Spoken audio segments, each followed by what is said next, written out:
दोस्तों, जैसा कि अभी आपको मैं बता रहा था कि यहाँ पर एक रोबोट ने अब पूरा एक चार्ट दिखाया गया है। यहाँ पर हम देख सकते हैं कि एक प्रोग्रामिंग बनी और उस प्रोग्रामिंग को हम प्रोग्राम कहते हैं और वो प्रोग्राम हम रोबोट कंट्रोलर को प्रोवाइड कराएं और रोबोट कंट्रोलर उसी प्रोग्राम को कमांड के रूप में कमांड कमांड के रूप में ये देता है मैनिपुलेटर को। मैनिपुलेटर अभी बता चुका हूँ कि ये एक तरीके से हाथ की तरह कार्य करता है। जिस प्रकार से हमको निर्देश या दिशा निर्देश मिलेगा वो उसी प्रकार से अपनी गति में स्थिति में परिवर्तन करता रहेगा। तो मैनिपुलेटर मीन्स रोबोट का हाथ, और उसको जब कमांड मिलेगा रोबोट कंट्रोलर से तो वो उसी प्रकार अपने हाथ की गति को परिवर्तित करेगा और उसमें अपने कार्य में परिवर्तन लाएगा। तो यहाँ पर प्रोग्राम का होना अति आवश्यक है। प्रोग्राम मिलता है रोबोट कंट्रोलर को, रोबोट कंट्रोलर कमांड देता है मैनिपुलेटर को, और जब मैनिपुलेटर अपना कार्य कर लेता है तो ये फीडबैक सीधे देगा रोबोट कंट्रोलर को कि आपने जो कार्य मुझे दिया था किसी चीज़ को उठाने के लिए, रखने के लिए, वो मैंने कर लिया। और यहाँ पावर सप्लाई जुड़ी होती है रोबोट कंट्रोलर से। पावर सप्लाई रोबोट कंट्रोलर को दी जाती है जिससे कि ये सारी गतिविधियों को आसानी से कर सके। तो अब ये क्लियर हो गया। और यहाँ पर एक इन्हें डिटेक्टर दिया गया है जिससे कि वो जो किया गया कार्य को वो डिटेक्ट कर सके, इन्हें डिटेक्टर। फिर नीचे हम आते हैं, दिखल का सेंसर। यह रोबोट के सेंस की क्षमता को प्रदर्शित करता है। देखिए, सेंसर का मतलब होता है सेंस करना। जैसे हम सेंस करते हैं टेम्परेचर को, हम सेंस करते हैं वायु को, हम सेंस करते हैं साउंड को। तो हर चीज़ का एक सेंसर होता है। तो उस हमारे रोबोट में भी सेंसर लगाए जाते हैं। जैसे अगर हम उसके अंदर लगा दें टेम्परेचर सेंसर, अगर उसमें फिक्स कर दें उसके प्रोग्रामिंग में कि इतने टेम्परेचर पे आपको सेंस करना है, 100 डिग्री सेंटीग्रेड पे आप सेंस कर लोगे वातावरण को, तो जैसे ही वातावरण में वो जाएगा 100 डिग्री का टेम्परेचर जैसे ही वो महसूस करेगा तो वो उसके अंदर एक बीप बजने लगेगी या एक अलार्म रहेगा जो कि आपको क्लियर कर देगा कि यहाँ पर टेम्परेचर 100 डिग्री सेंटीग्रेड रखा गया है। इस प्रकार से सेंसर क्रिया होती है। तो ये रोबोट की सेंस की क्षमता को प्रदर्शित करता है। तो सेंसर रोबोट जितना तभी एक्टिव रहेगा जब उसके अंदर सेंसर एक्टिव रहेगा। तो सेंसर हम हमेशा रोबोट में इंस्टॉल करते हैं जिससे कि वह वातावरण के अन्य प्रकार की सारी चीज़ों को, गतिविधियों को मेजर कर सकता है। फिर अब हम आते हैं आपके कंट्रोलर पे। कंट्रोलर ये रोबोट के लिंकेज की गति को नियंत्रित करता है। रोबोट के लिंकेज की गति, जैसे अभी हमने आपको बताया था, लिंकेज का मतलब होता है कि आपके दृढ़ लिंक, जो लिंक आपने पीछे पढ़ी थी, दृढ़ लिंक, ये जो आपके लिंक्स होती हैं, ये तो आपके जॉइंट हो गए किनारों पर, और ये आपकी लिंक हो गई। यहाँ से लिंक फिर यहाँ पे आई, फिर ये लिंक यहाँ से फिर यहाँ पे आई, यहाँ पे आई। तो यहाँ पर जॉइंट कितने हैं आपके? 1 2 जॉइंट यहाँ बने। फिर आपके देखिए अंदर भी यहाँ पे हैं। तो यहाँ पर लिंक कितनी है? 1 2 3 4, 4 लिंक्स आपकी बन गई। तो इसी तरह यहाँ पर सिंपल सी चीज़ है, ये रोबोट के लिंकेज की गति को नियंत्रित। कंट्रोलर अगर नहीं रहेगा तो रोबोट को कंट्रोल नहीं किया जा सकता कि किस प्रकार से किसी चीज़ को उठाना, रखना या एक स्थान दूसरे स्थान पहुँचाना है। जैसे आपका दिमाग है, मनुष्य की अगर हम कंपैरिजन करते हैं तो मनुष्य का दिमाग कंट्रोलर होता है और हाथ की गति उसी प्रकार नियंत्रित होती है जिस प्रकार उसके दिमागों में विचार आते हैं।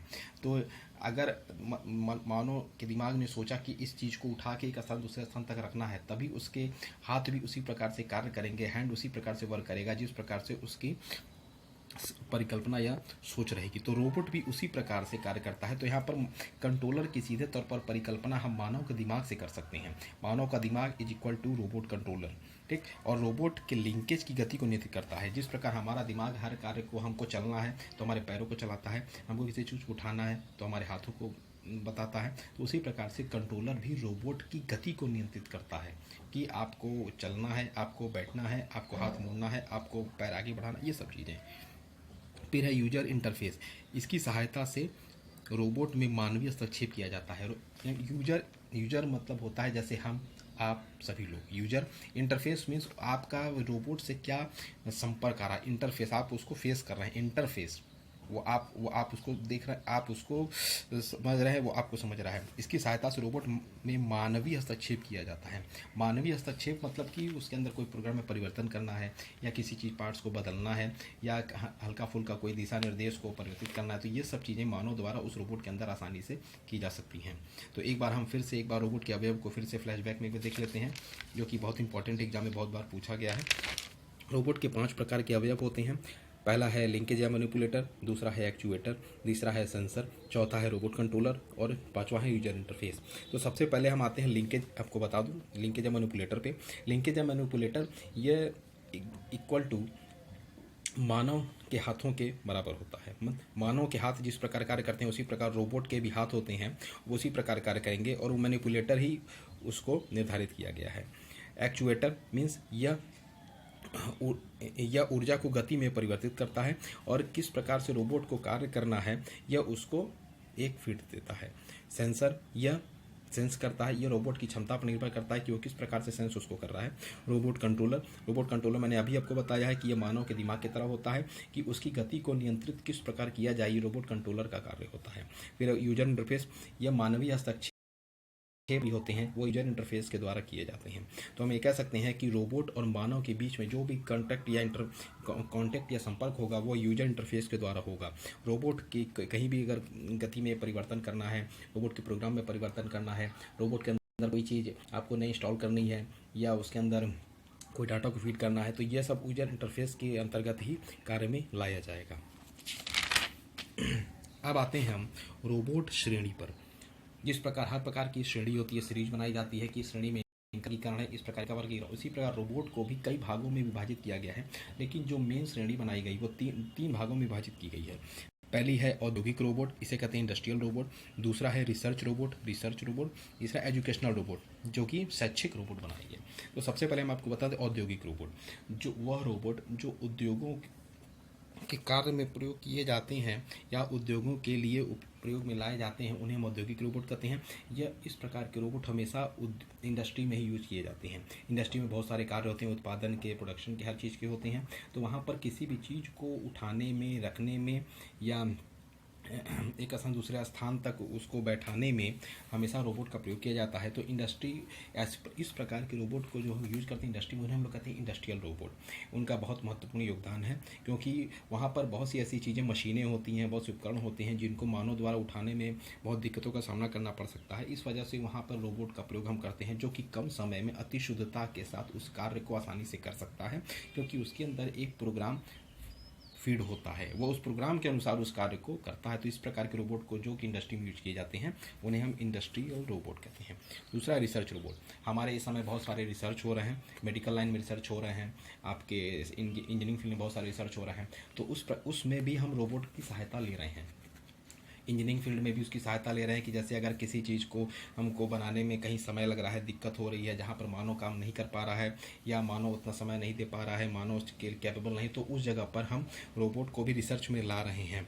रोबोट में रिसर्च का मतलब कि अगर कहीं पर ऐसी जगह पर जैसे सुरंगों में हमें कहीं जाके किसी चीज़ का रिसर्च करना है या किसी चीज़ को देखना है, समझना है, तो उस जगह पर मानव जहाँ जा नहीं सकता, वहाँ पर हम इस प्रकार के रोबोट का प्रयोग करते हैं। जहाँ की मानव का जाना खतरनाक है, उस जगह पर रोबोट जाके वहाँ उस सारे डाटा को कलेक्ट करके मानव को लाके दे सकता है। इस प्रकार के रोबोट का प्रयोग हम करते हैं रिसर्च रोबोट में हम करते हैं।